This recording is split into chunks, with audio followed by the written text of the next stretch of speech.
yang mengalahkan kita, yang membuat kita itu adalah diri kita sendiri. Your biggest enemy is yourself. So mau mimpi kalian setinggi-tingginya, kalau nggak kesampaian nggak apa-apa.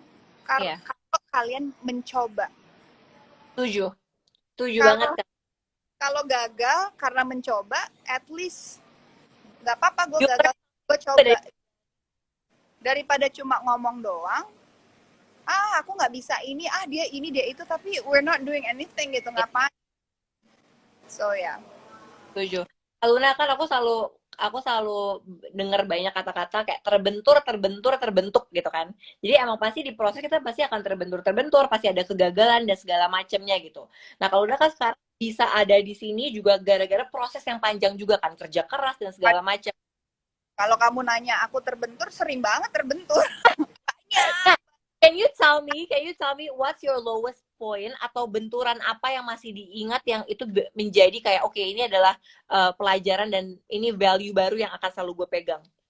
Banyak sih, dari aku kecil banyak banget benturan. Mau dari pertemanan pasti akan ada benturan. Kita akan ketemu orang-orang yang tidak pernah kita sangka. Dari kecil ya, dari kecil. Dari kita kecil, misalkan kita ngegeng, terus kita dimusuhin, kita dibully gitu. Padahal kita Ya, pengen gaul gitu, kita pengen punya geng gitu. Kita terbentur sama orang-orang ketemu yang seperti itu. Itu langkah yang paling kecil dari kita kecil. ya, Kita masuk kuliah gitu, kita kadang-kadang terbentur sama keinginan orang tua. Kita ya, pengennya apa, orang tua pengennya apa, ya udah, kadang-kadang kita terbentur harus nyenengin orang tua kita juga gitu loh. Pada saat kita masuk kerja, kita terbentur lagi. Benturan-benturan itu selalu ada, tapi hmm, kita harus ingat lagi gitu. Kita memang dilahirkan oleh orang tua kita berjasa kepada orang tua kita. Tapi kita juga harus menyenangkan dan membuat orang tua kita bangga dengan cara ya kita harus bahagia juga. ya, Bahagia kita itulah kita yang bisa buat gitu. Jadi ya. kalau kita punya keinginan, just do it, lakuin. Benturan itu sampai kita nanti mati pasti akan ada. Sampai detik ini saya masih punya benturan yang luar biasa. Ya. Banyak banget. Lowest point kita akan ketemu fase-fase di usia belasan, 20-an, 30-an, pasti ada fase-fase di mana kita ngerasa, oh my god, this is my lowest point. Ya. But yeah, in the end of the day, that's just gonna be cuma sekedar jadi masalah Ya. dihadapi. Kita cari jalan keluarnya, solusinya apa. Ya. Kalau Setuju. bisnis benturannya dana, ya dipikirin aja banyak cara.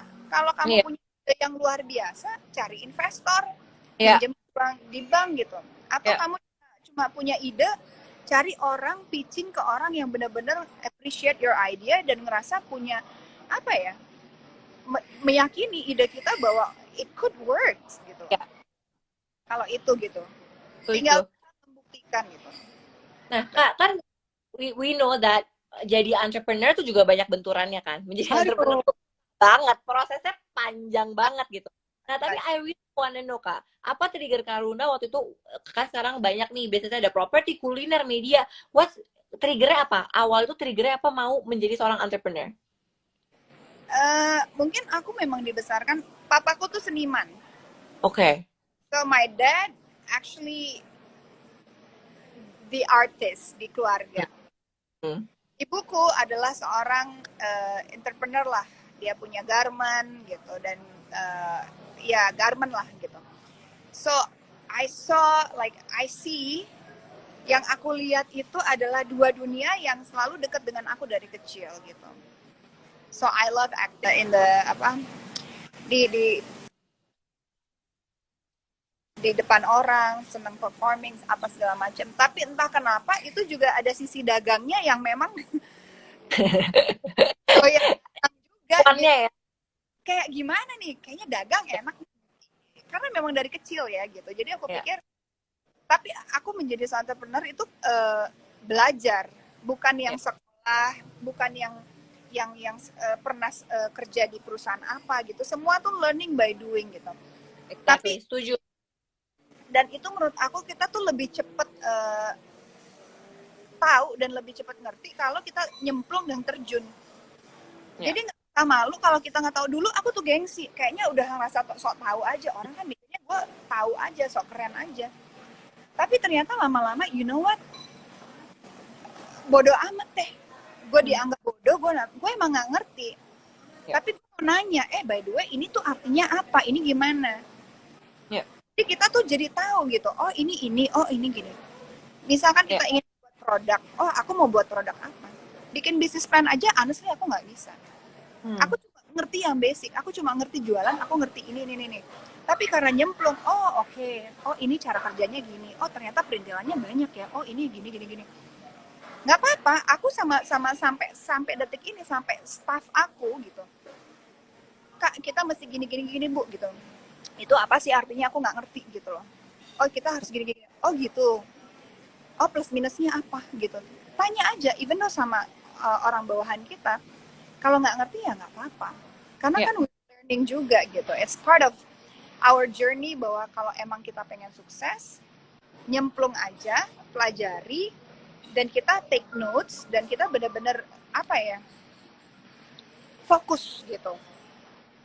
Jadi jangan terlalu kebanyakan mikir, jangan terlalu banyak ini, ya namanya rugi, yaitu resiko, semua bisnis pasti ada resikonya. Jangan cuma pikir, oh ya dia enak bisnis pasti untung, enggak juga gitu. Sampai detik ini juga challenges-nya banyak banget, challenging. Intinya jangan takut untuk belajar terus ya Kak Lun, karena emang itu learning proses terus. Banget, even kayak misalkan kita lihat siapapun ya, even maaf gitu ya, mungkin until today your dad juga pasti bakal menemukan kendala-kendala juga. Betul. Even though menjadi seseorang yang benar-benar wah kalau di bisnis siapa sih yang nggak kenal, siapa sih ini yang uni banget, pasti gampang lah segala cara. Tapi menurut pada saat kita berada di sini, kayaknya nggak seenak itu ya gitu. Pasti problemnya is gonna be like much way bigger than us gitu. Iya. Ini aku bilang sama Bapak, Put, kalau mau jadi pengusaha tuh sahabat kamu tuh akan kegagalan. Tapi yang paling penting adalah kalau kamu gagal A hari ini, besok gagal B, besok lagi gagal C. Betul. Ya. Betul banget. Sampai tiap hari kita selalu mencari formula-formula yang ini gimana. Betul. Setiap hari, until today aku di kantor juga kayak My Media gitu. Ini formulanya apa ya biar begini. Kita cari lagi, ini apa ya? Gua mesti ngapain lagi ya? Pas dapat ini dia nih. Ternyata besok gagal lagi gitu. Gua mesti lagi ya. Jadi setiap hari kita benar-benar meeting, kita ketemu, kita diskusi gitu. Ini jeleknya di mana? Ini salah di mana? Ya kita analisa lagi. Coba deh kita perbaiki ini. Jadi kalau memang passionnya ada di situ, pasti hal-hal seperti ini bukan menjadi beban dan bukan menjadi sesuatu hal yang membuat kita jadi terpuruk ya gitu. Tapi menurut aku menjadi sesuatu hal yang membuat kita jadi hidup, ngerti nggak? Kayak oke, sesuatu ini memang bikin kita sakit kepala, stres, tapi entah kenapa kok kalau kita bisa menyelesaikannya, itu rasa kepuasannya tuh luar biasa gitu. Dan apalagi kan staff-staff kita masih bisa kerja lama, masih bisa pulang bawa gaji untuk keluarganya gitu. Kan kita mikir gimana nih biar bisa tetap perusahaan ini jalan. Kan menyenangkan kalau kita bisa membuka lahan pekerjaan lebih banyak lagi buat orang-orang. Setuju. Kak, aku pengen tahu deh. Kak Luna kan sebagai ini woman entrepreneur ya. Pastinya kita sebagai woman entrepreneur juga mempunyai tantangannya sendiri lah. Menurut Kak Luna tantangan terbesar jadi woman entrepreneur apa Kak? Dipandang sebelah mata. Setuju. Lagi kalau kamu masih, ya aku nggak tahu ya, pasti kamu ada lagi ininya ya. Masalahnya. Kalau kayak gini, maaf ya gitu, dibayang-bayang nama belakang Bapak. Itu pasti. Iya, kalau pasti. Anggap begini. Emang artis apa sih? Udah acting aja lo depan kamera. Emang lo ngerti apa soal beginian gitu? Ya, aku nggak ngerti, makanya tapi aku mau belajar, aku mau ngerti, gitu loh. Makanya aku mau mengerti apa yang kalian mengerti dan aku tidak mengerti. Nggak apa-apa, kamu sebut aku begini, dianggap sebelah mata. Tapi I wanna prove myself. one day lo gak akan lihat gue sebelah mata. Itu sisi ambisiusnya. Kayak Exactly. Sama, the same. Oh, ketiplak. ya, tapi itu justru memotivasi aku banget bahwa the sweetest revenge itu adalah pada saat kita berhasil. Tapi bukan revenge yang negatif ya, tapi lebih pemandangan-pemandangan atau pandangan-pandangan orang itu jadi buat kita tuh jadi kayak ada api yang membara. Oh my god, aku harus belajar, aku harus buktiin bukan buat mereka sih, tapi lebih kayak oh kalau aku berhasil, yang berhasil adalah aku gitu. Dan aku thank orang-orang yang memandang aku sebelah mata gitu. Bukan tapi jadi bitter ya. Tapi aku ingat banget sih, karena I remember waktu I started my business, aku lagi pitching gitu, terus tiba-tiba di tengah kayak di stop gitu, bisa kayak, udah lah Put, lo ngapain sih susah-susah, mendingan lo pulang minta uang ke bokap lo gitu ya, hidup lo akan lebih mudah, karena lo perempuan 17 tahun pula, what can you do? Can you imagine Kak, itu trauma kayak apa? Tapi jadi fire nggak sih sampai today? Gue akan bisa berdiri gitu-gitu lah ya, biasa kan. Isi abinya keluar. Tapi itu yang membuat, salah satu yang membuat aku jadi tangguh sih Kak. Kalau Kaluna, yang membuat Kaluna bisa tetap tangguh di masa-masa semua orang, misalkan banyak orang yang memandang Kaluna sebelah mata. Ya itu sebenarnya, ya omongan itu aku agak masuk kiri keluar kanan, tapi memang membekas di hati ya, gitu. Itu membekas dan ya itu kayak tadi aku bilang, itu menjadi fire gitu, menjadi api yang membara banget untuk aku maju gitu loh. Karena aku tahu kalau omongan yang sebelah memandang aku begini begitu itu, kalau aku buktikan seperti itu hanya membuat orang itu jadi tuh kan bener kan kata gue. Iya. Jadi aku hanya memberikan apa yang mereka mau, tapi that's not what I want. Kan aku mau sukses, aku mau berhasil, aku mau benar-benar maju. Kenapa aku mesti memberikan apa yang orang mau gitu? Betul. Kalau kita gagal, mereka cuma seneng aja, bener kan kata gue. Tapi yang susah kan gue nggak mau susah gitu. Gitu. Kak Luna, kan ini kan kita sebenarnya lagi spirit kemerdekaan nih, ya kan? 7 Agustus bentar lagi gitu. Dari tadi udah ngomongin soal generasi tangguh gitu. Dan tema tahun ini kan juga Indonesia tumbuh, Indonesia tangguh gitu. Nah, menurut Kak Luna sebenarnya perspektif dari Kak Luna generasi tangguh Indonesia tuh versi Kak Luna seperti apa? Aku sih gini ya, jujur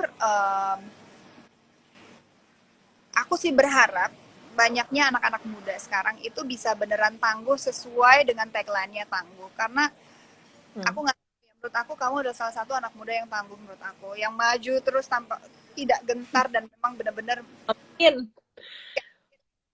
Tapi aku banyak banget, aku nggak tahu ya di kasus kamu ya, aku banyak banget ketemu anak-anak muda yang aku review buat kerjaan ya, kadang-kadang kan kita butuh ini. Oh iya betul. Nah itu banyak sekali yang aku melihat anak-anak muda sekarang itu gampang sekali menyerah. Misalkan kantor aku di Sudirman gitu, dia rumahnya di mana, aduh Kak tapi jauh banget, misalkan kayak gitu. Itu aku sering sekali dapetin.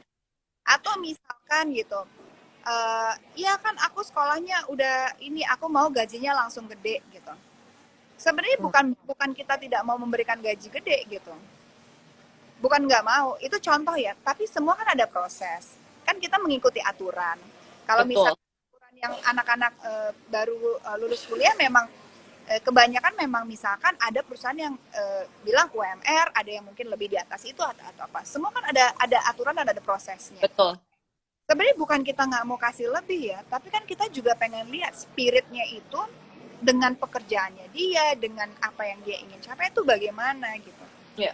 Misalkan itu contoh lagi, misalkan kalau baru kerja berapa bulan gitu, terus dia nggak cocok sama temen sekantornya, aduh kayaknya nggak cocok, daripada ini keluar gitu. Menurut aku itu ciri-ciri yang sebenarnya agak disayangkan. Kok lately banyak banget aku temui hal seperti ini gitu. Ada apa sih? Aku pengen tahu gapnya ini kenapa gitu. Ya. Mungkin kalau gitu. Aku juga ya, karena aku juga merasakan yang sama sih. Menurut aku kayaknya mungkin karena sekarang serba gampang ya Kak Luna ya, dengan teknologi digital dan segala macam. Mungkin banyak sekali anak muda yang tidak menghargai proses, tapi langsung, oh, gue bisa instan nih. Dengan Betul. serba gampang, gue bisa instan. Sementara sebenarnya kita tahu bahwa ya proses tuh penting banget. Sebenarnya Iya kan kan? yang lihat adalah kenapa mereka itu butuh proses. Karena once kalau mereka udah sukses, mereka udah Ya, gede, mereka akan appreciate every single detail dan small thing yang ada. Kalau setuju. semuanya langsung loncat, loncat, loncat, loncat, Nggak bisa, ya. ya mungkin bisa, tapi will apa ya? Akankah itu last long, Iya, berakhir? bakal sustainable, ya. Setuju. Exactly. Jadi sebenarnya aku tuh pengen apa ya? Kadang-kadang aku ketemu yang muda-muda gitu. Kalian tuh harus tahan banting ya. Ya, Harus tahan banting gitu. Mungkin sekarang nggak enak gitu. Apalagi perusahaan startup memang ya, kadang-kadang akan tersita lebih banyak. Tapi once kalau lo berhasil, lo mau dicomot-comot sama perusahaan gede itu juga easy gitu. ya. Tapi ya itulah, itu nggak cuma di sebagai apa ya, yang aku ketemui juga banyak juga yang anak-anak muda sekarang juga ya menurut aku agak disayangkan, kurang tangguh sih, kurang Ya. jiwa, kurang kayak gitu. Ya mungkin itu salah satunya, terlalu gampang, aksesnya terlalu gampang, terus banyak kemudahan. Ya. Tapi kayak justru anak-anak sekarang lebih kreatif. Ya. Mereka lebih kreatif, mereka lebih apa ya, lebih bisa uh, menemukan jalan yang kita nggak sangka-sangka, pikir kok bisa bikin ini, kok bisa bikin itu, Betul. ini gitu. Ya. That's the good thing Ya. of apa ya, jiwa yang tangguh nggak selalu harus mentalnya, tapi bisa juga kita artikan bahwa kreativitasnya itu benar-benar tangguh sehingga begitu banyak uh, sesuatu yang nggak kita sangka-sangka, sesuatu yang nggak kita duga itu bermunculan banyak sekali di Indonesia. So it's something good lah gitu. I think Ya. it's good to have anak-anak muda yang punya pemikiran dan punya ide yang memang luar biasa gitu. I think I want to emphasize on proses sih kayak Kak Luna ya. Tadi aku setuju Ya. banget karena prosesnya adalah dimana kita belajar kan ya Kak Luna ya. Jadi proses I think very Oh, important. Benar, karena itu kita kayak learning by doing ya tadi Kak Luna bilang. Nah, betul. Kak Luna, gimana sih caranya? Bisa Kak Luna sudah banyak nih karya dan goals-nya yang sudah dicapai gitu. Untuk bisa mencapai goals, tentu kan kita pasti penting banget untuk memiliki jiwa yang adaptif. Tadi kita udah bilang, ya Benar. kan ya. Nah, sehingga kita bisa lompat lebih tinggi gitu. Nah, dari Kak Lun, ada nggak pesan-pesan untuk wanita-wanita tangguh di luar sana biar terus produktif, terutama yang di usia muda, dan gimana caranya kita bisa menjaga our mental health di Ya, kondisi sekarang? nah itu penting banget.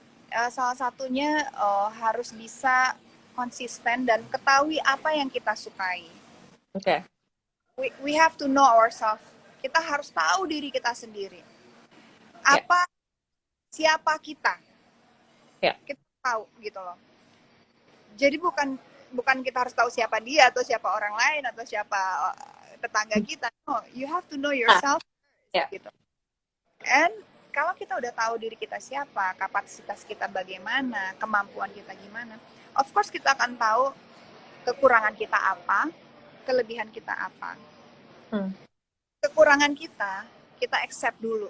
Oke, gue punya kekurangan ini, gue menerima bahwa ini given juga ke saya, tapi saya juga punya kelebihan saya. Kelebihan saya mungkin di ini dan itu dan itu. Oke, saya harus kembangkan kelebihan saya, dan saya harus belajar apa yang menjadi kekurangan saya. Saya harus bisa beradaptasi, yaitu mungkin dengan cara lebih membuka wawasan. Dengan wawasan, dengan kita lebih membuka diri kita untuk belajar, kita lebih bisa adaptif. Oke. Kita jangan blok diri kita dengan sesuatu hal yang mungkin di depan kita lebih menarik. Challenge ourselves, challenge diri kita supaya kita bisa benar-benar ngedobrak dari kenyamanan kita. Biasanya kalau kita udah terlalu nyaman, kita udah senang aja segini-segini aja gitu. Iya. Yeah. So yeah, I mean, guys, benar-benar kalian harus tahu diri kalian sendiri sih. It's very important ya untuk kita bisa mengenal diri kita sendiri ya. Dan juga apa ya, kadang-kadang kita juga harus bisa memaafkan situasi. Kita Ya, tahu kadang-kadang kita lagi marah dengan situasi seperti ini, kita marah dengan ketidakjelasan ini, tapi ya forgive, we have to forgive and accept, dan we hmm, have to move on, gitu loh. setuju. Dan selalu bersyukur ya Kak Luna. Benar, tapi dengan cara kita memaafkan, kita Ya, menerima, artinya kita udah bisa ikhlas dan kita bisa bersyukur sih. setuju. Instead marah-marah, nunjuk-nunjuk orang, udahlah, oke, ini situasinya seperti ini, oke, kita mesti ngapain? Kita nggak bisa cuma nunggu aja, nggak bisa. We have to do something gitu loh. Even though it's gagal, ya udah dobrak aja zona nyaman tuh katanya Rohi gitu. Kita harus dobrak gitu. Setuju. Kak Luna, this is the last question. Thank Yes. you udah mau ngobrol-ngobrol. Biasanya di ngobrol semuanya tuh ada pertanyaan pamungkas, Kak. Oh, Mau ditanyain. Pertanyaannya adalah, apa pesan yang ingin Kak Luna sampaikan kepada diri Kak Luna di 5 tahun ke depan? Jadi kalau misalkan ada Kak Luna nih 5 tahun lagi nonton ngobrol sore semuanya lagi, what do you want to say to her? I wanna say thank you Luna, udah sabar menghadapi dirimu sendiri, karena musuhmu adalah dirimu sendiri, dan terima kasih kamu sudah mau mengakui dan belajar bahwa manusia dan dirimu juga kadang-kadang melakukan sesuatu hal yang menyakiti diri kita sendiri, menyakiti kita, tapi kamu percaya proses itu baik untuk kamu. So thank you for being you. Thank you so much Kak Luna. Kak, pertanyaan terakhir. Jadi di NSS Live bareng sama BNI, di setiap episodenya kita akan mendonasikan uang sejumlah 25 juta, Kak, kepada pihak yang dipilih sama narasumber. Jadi hari ini Kak Luna pilih di episode ini rencananya bisa mau memberikan donasi kepada yang memerlukan, misal tenaga medis atau perawat atau apapun itu. Kak Luna mau mendonasikan 25 juta kemana? Boleh, jadi kebetulan aku nggak tahu ini boleh nggak ya, jadi aku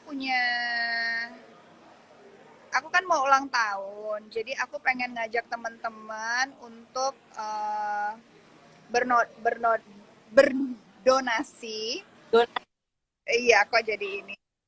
Jadi aku pengen sedikit membagikan rezeki.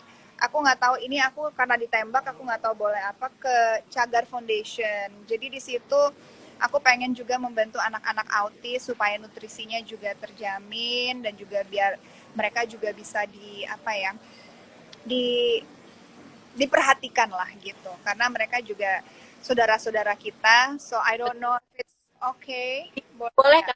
Yes, bisa. So, You. nanti sama BNI akan donate 25 juta ya Kak ke sana. Aduh, BNI, terima kasih banyak BNI, dan juga Putri, terima kasih. Sukses Terima buat kasih. usaha kamu. Kak Luna juga sehat-sehat. Nanti kita ketemu ya, soon. Kamu datang dong ke Talks dong. Iya, boleh. Mau dong, diundang ya aku. Bener ya? Aku nunggu undang ya. Terima kasih loh teman-teman yang udah nonton. Terima kasih teman-teman yang sudah nonton. Jangan lupa untuk terus nonton Ngobrol Sore Semaunya X BNI di Instagram aku jam 7 malam, Kak Luna. Setiap hari Senin, jadi jangan lupa. Dan kalau misalkan kalian kelewatan, bisa nonton di 20 detik sama di YouTube-nya BNI. Thank you so much, Kak Luna. Thank you, Putri. Thank you, BNI. Thank you teman-teman yang udah nonton. Sehat selalu. Sehat selalu. Bye-bye. Bye.